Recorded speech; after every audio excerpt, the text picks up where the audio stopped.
যখন আমার নবী ঘোষণা করেছেন জমিন যার, আইন চলবে তার, এই কোরআনের রাষ্ট্র কায়েম করতে হবে, তখন আমার নবীজিকে 3.5 বছর জেলে বন্দী করে রাখা হয়েছে। উহুদের ময়দানে দন্দান মোবারক শহীদ করেছে, তাইফের ময়দানে রক্ত ঝরেছে, 1 নয় 2 নয় 27 বার হত্যার টার্গেটের শিকার হয়েছে। এই বাংলাদেশ শুধু নয়, তামাম পৃথিবীতে পরিচিত মুখ কোরআনের পাখি শহীদ আল্লামা দেলোয়ার হোসেন সাইদি। যতদিন কোরআন পড়েছে তার কোনো বিপদ ছিল না, কোরআন বুঝেছে তার কোনো বিপদ ছিল না, কোরআন নিজে মেনেছে তার কোনো বিপদ ছিল না। যখন আল্লামা সাইদি পার্লামেন্টে গিয়ে ঘোষণা করেছে জমিন যার, আইন চলবে তার, এই কোরআন শুধু পড়ার জন্য আসেনি, এই কোরআন শুধু বোঝার জন্য আসে নাই, এই কোরআনকে বাংলাদেশ পরিচালিত করতে হবে, তখন আল্লামা সাইদিকে 13 বছর জেলে বন্দী রেখে হসপিটালে ভর্তি করে ইনজেকশনের সিরিজে বিষ ঢুকায়া আল্লামা সাইদিকে পরিকল্পিতভাবে হত্যা করা হয়েছে। তার মানে বোঝা গেল কোরআন পড়লে বিপদ হয় না, কোরআন বুঝলে বিপদ হয় না, কোরআন নিজে মানলে বিপদ হয় না, কিন্তু কোরআনের বিধান জমিনে কায়েমের আন্দোলন করতে গেলে বিপদ হয়। এখন আলোচনা শুরু করার পূর্বে বলতে চাই, যশোরের মুসলমান এই কোরআনের 4টে হক আদায় করতে রাজি আছেন? জোরে বলেন, রাজি আছেন? সুতরাং আজকের প্রোগ্রামের শুরুতে শপথ গ্রহণ করি, কোরআন পড়বো, কোরআন বুঝবো, কোরআন দিয়ে জীবন গড়বো। এই কোরআনের 4টে হক আদায় করতে গিয়ে প্রয়োজনে ঘর ছাড়বো, বাড়ি ছাড়বো, নবীর তরিকায় জেলে বন্দী হবো, শরীর থেকে রক্ত ঝরাবো, তারপরও কোরআন ছাড়া হব না। কারা কারা রাজি আছেন? দুটি হাত আল্লাহকে তুলে দেখা দেন, একজন তাকবীর দেন দেখি।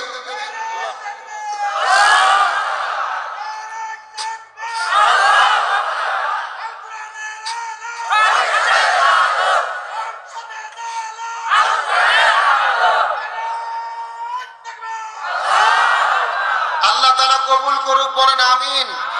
তবে এখন আল্লাহর নামের তাকবীরের সময় জবান অনেকেই খোলেনি, দেখা যাক শেষ পর্যন্ত কি হয়। কি মনে করেন?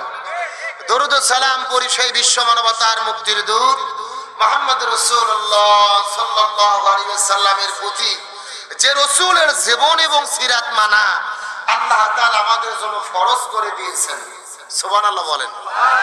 রাসূলের সিরাত মানা আমাদের জন্য কি? একেবারে ভূমিকা ছাড়াই ডাইরেক্ট আলোচনা।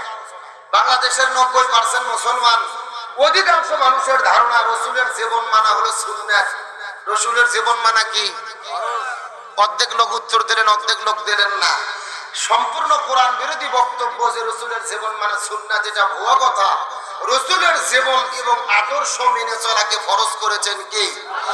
তাহলে সকলে চিৎকার করে বলবেন, রাসূলের সিরাত মানা কি? রাসূলের আদর্শ মানা কি? এখন ফরজ কি আব্দুল সালাম যুক্তিবাদীর কথাই হবে? সভাপতির কথাই হবে? ফরজ হতে গেলে হুকুম লাগবে কার? আরো জোরে বলেন। আমার প্রিয় বন্ধুগণ, মুসলমান ভাইরা গভীর মনোযোগ লক্ষ্য করুন। কোন দিকে নজর নাই, কোন দিকে তাকাতাকি নাই। কোরআন হাদিসের আলোকে চুম্বক কিছু কথা বলার পরে বিদায় নিয়ে চলে যাওয়ার চেষ্টা করুন। গভীর মনোযোগ ভালো করে বোঝার চেষ্টা করেন। এই বাংলাদেশের 90% মুসলমান, নবীকে ভালোবাসার লোকের অভাব নাই, কিন্তু নবীর আদর্শকে অনুসরণ করার লোকের বড় অভাব। এই যে আপনাদের যশোরের পাশে কুষ্টিয়া নামে জেলা আছে না নাই? অনেকে নিজেদেরকে আশেকে রাসূল দাবি করে। গত 2-3 দিন আগে লালনের বাজারে মেলা হয়েছে, আপনারা কি খবর জানেন? নবীর আশেক দাবি করে হাজার হাজার মানুষ লালনের দরবারে গেল, ছেলে মেয়ে মিলেমিশে একাকার, যেন মনে হচ্ছে লালনের মেলা না, ওটা গাঞ্জা খাওয়ার আসর চলতেছে। জোরে বলেন। ছেলে এবং মেয়ে একসঙ্গে বসে গেছেন, কোন মেয়ে যেয়ে বাবার পায়ে সেজদা করতেছে, নাউজুবিল্লাহ বলেন। বাবা আবার ওই মেয়েদেরকে বুকে জড়িয়ে ধরতেছে, কপালের মধ্যে চুমু খাচ্ছে। জোরে কোন সুবহানাল্লাহ। কি জোরে কোন নাউজুবিল্লাহ। নিজেদেরকে আশেকে রাসূল দাবি করে মাথায় টুপি দিয়ে, মুখের মধ্যে দাড়ি, পেছনে 1.5 হাত চুল রেখে বলতেছে সুন্নতি বাবরি, আমরা আশেকে রাসূল।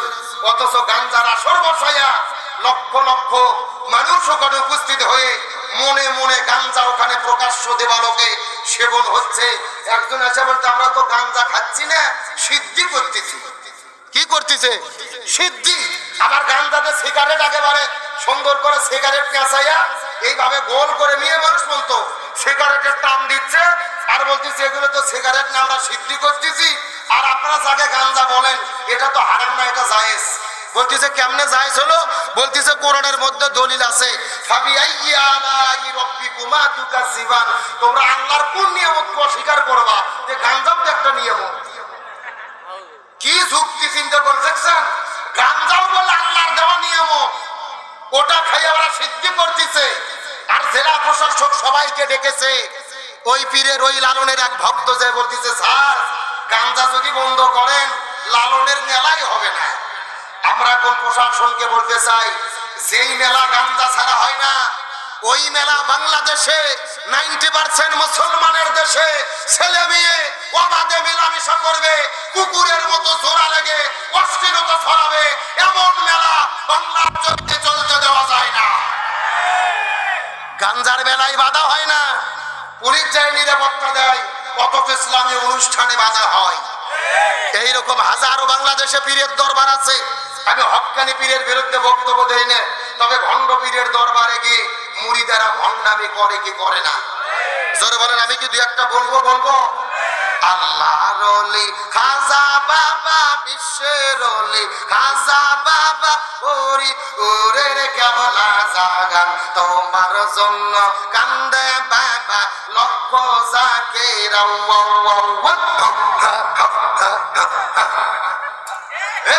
কথা বলেন। দুই কান্দর দুই ফেরেশতা আছে না নাই? দুই ফেরেশতা কলম বার করে শুধু দাঁত দিয়ে কামড়াচ্ছে। আল্লাহ বলছে কে ফেরেশতা তোমরা কলম দাঁত দিয়ে কামড়াও কেন? ফেরেশতারা বলতেছে আল্লাহ আমরা তো বুঝবে পারিনি লিখবো কি, কথা কর না কে রে? কোরআন হাদিসের মধ্যে হোকামুখি কোতাকুতি কোন জিকির আছে? রাসূল বলেছেন জিকিরের সহি শব্দ হলো 4টি।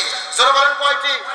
সুবহানাল্লাহ, আলহামদুলিল্লাহ, লা ইলাহা ইল্লাল্লাহ, আল্লাহু আকবার। এই 4টে শব্দ ছাড়া সহি কোন জিকির। আর ওরা জিকির করতেছে হোকামুখি কোতাকুতি, এগুলো ভণ্ডামি ছাড়া কিছু হতে পারে না। আর ওই লালনের দরবারও ভণ্ডামি চলে কি চলে না? আরো জোরে বলেন। আমার প্রিয় বন্ধুগণ, মুসলমান ভাইরা গভীর মনোযোগ লক্ষ্য করুন। আমি কয়েক বছর আগে লালনের দরবারে ঘুরতে গিয়েছিলাম। ওই জায়গার মতো যাবার পরে দেখি আশ্চর্য ঘটনা, একটা পাগলের মতো লোক বসে আছে, যার মাথার মধ্যে হলো জ্বর, আর পরনের মধ্যে পরে আছে জ্বর, আর শরীরে পাঠার মতো বন্ধ, কাঁচতে যাওয়া যায় না। কথা কি বুঝতে পেরেছেন? আমি লক্ষ্য করে দেখি কিছু কিছু মানুষেরা যাইয়া ওই বাবার গাও ধরে টিপা টিপি করতেছে, ওই বাবার হাত পা গুলো ধরে ধরে সুন্দরী মেয়েরা টিপে দিচ্ছে। এখন বলেন তো দেখি, মেয়ে মানুষ যদি ছেলে মানুষের গায়ে হাত দেয় ওই ছেলে মানুষকে ঠিক থাকতে পারবে? সব জায়গা যদি ঠিক থাকে অন্তত একটা জায়গা ঠিক থাকবে না, যদি সে হিজড়া না হয়। এ জোরে বলেন। আমি ডাকতে বললাম এ পাগল মহিলা তোমাদের কি হলো? এই পাগলের গাও ধরে কেন টিপা টিপি করতেছো? আমাকে ডাকতে বলে হুজুর এটা পাগল নয়, এটা হলো আল্লাহর ওলি। কিসের ওলি? এই কথিত আল্লাহর ওলিকে পরীক্ষা করে দেখার দরকার আছে না নাই? আমি কিছুক্ষণ করে লক্ষ্য করে দেখলাম এই কথিত আল্লাহর ওলি পেশাব করার জন্য চলে গেল, আমিও তার পেছনে পেছনে গেলাম। যাওয়ার পরে লক্ষ্য করে দেখি বাবা পেশাব করেছে, কিন্তু পেশাব করার পরে পানি ব্যবহার করে। আমি দৃশ্যটা দেখার পর আস্তে করে বাবার কাছে চলে গেলাম। এ কথিত আল্লাহর ওলি আপনি পেশাব করলেন কিন্তু পানি কেন ব্যবহার করলেন না জানতে চাই। আমাকে ডাকতে বলে হুজুর আপনি শরীয়তের হুজুর, মারেফত বুঝবেন না। আমি বলি শরীয়তের হুজুর, মারেফত বুঝবো না। আমি ডাকতে বললাম হে কথিত আল্লাহর ওলি আপনি বুঝে দিলেই তো বুঝবার পারবো, দয়া করে বলেন আপনি কেন পানি ব্যবহার করলেন না জানতে চাই। আমাকে ডাকতে বলে হুজুর আপনি কি জানেন এই পানি কোন পানি? আমি বললাম এই পানি কোন পানি? বলে নবীর নাতি ইমাম হোসাইন ওই কারবালার প্রান্তরে পানি পানি বলে চিৎকার করে শহীদ হয়ে গেছে। একটা ফোঁটা পানি নবীর নাতিকে দেওয়া হয় নাই। নবীর নাতি ইমাম হোসাইন পানি ব্যাগরে জমিন থেকে বিদায় নিয়ে চলে গেল। আমি ওই পানি আমার এই জায়গায় ঠেকাবো না। কথা কি বুঝতে পেরেছেন? আমি তখন ডাকতে বললাম হে কথিত আল্লাহর ওলি নবীর নাতি ইমাম হুসাইন পানি না পাওয়ার কারণে তুমি যদি সামনের জায়গার মধ্যে পানি না ঠাকাও, আমার কথা হলো তাহলে তুমি পায়খানা করার পরে পেছনেও পানি ঠেকাতে পারবা না। এ ধরে বলে এরা জাতে মাতাল কিন্তু তালে ঠিক। সামনে পানি ব্যবহার করে না, পেছনে পানি ব্যবহার করে কি করে না? আরে পায়খানা করে যদি পানি ব্যবহার না করে, আমরা হুজুর তো দূরের কথা, আর বইও ঘরের মধ্যে জায়গা দেবে না, বলবে যে তুমি পীরগিরি করবা, বাইরে যায় করো, দয়া করে এক খাতা নষ্ট করো না। তাহলে আমি আপনাদেরকে বলতে চাই, আশেকে রাসূল দাবি করে ইসলাম আর শরীয়ত বিরোধী যারা কাজ করে এরা আশেকে রাসূল হতে পারে? এই বাংলাদেশে রবিউল আউয়াল মাস যখন চলে আসে, আমরা দেখি রবিউল আউয়াল মাসের 12 তারিখে কিছু মানুষেরা মাথার মধ্যে সবুজ কাপড় বেঁধে নবীর জন্মদিন পালন করে, মিছিল করে, র্যালি করে, অথচ ওই নবীর বিরুদ্ধে নাস্তিক মুরতাদ বেঈমানেরা যখন কথা বলে এদেরকে আর খুঁজে পাওয়া যায় না। তাহলে বলেন তারা কি আশেকে আসলে আশেকে রাসূল না আশেকে খিচুড়ি? এরা আশেকে হালুয়া রুটি খাওয়া আছে যেই দিন, নবীর নামে মিছিল করে সেই দিন, আর সারা বছর খুঁজে পাওয়া যায় না। এরা প্রকৃত আশেকে রাসূল নয়, প্রকৃত আশেকে রাসূল হলো তারা যারা রাসূলকে সারা জীবন পূর্ণ অনুসরণ করে। তাহলে চিৎকার করে বলেন রাসূলকে অনুসরণ করা কি? আর জোরে বলেন। আমার বন্ধুগণ, মুসলমান ভাইরা গভীর মনোযোগ লক্ষ্য করুন। আমার নবীজির জীবনকে অনুসরণ করে আল্লাহ তাআলা ফরজ করে দিলেন। এই সম্পর্কে আমার আল্লাহ তাআলা চমৎকার করে কোরআনের মধ্যে বলেন, ওয়ামা আতাকুমুর রাসূলু ফাখুযুহু ওয়ামা নাহাকুম আনহু ফান্তাহু। সূরা আসর 28 নম্বর পারার 7 নম্বর পৃষ্ঠার 9 নম্বর লাইন 7 নম্বর আয়াতে কারিমা তাফসীর ইবনে কাসিরের মধ্য থেকে বলতেছি, আল্লাহ তাআলা ডাক দিয়ে বলেন, এ পৃথিবীর মানুষেরা, তোমরা যদি এই দুনিয়ার মধ্যে শান্তি পেতে চাও আর আখিরাতের মধ্যে মুক্তি পেতে চাও, ওমা আতাকুমুর রাসূলু ফাখুযু, নবী যেটা করেছেন সেটা তোমাদের করতে হবে, ওমা নাহাকুম আনহু ফান্তাহু, নবী যেটা করে নাই, যেটা করতে নিষেধ করেছেন সেটা থেকে তোমাদের দূরে থাকতে হবে।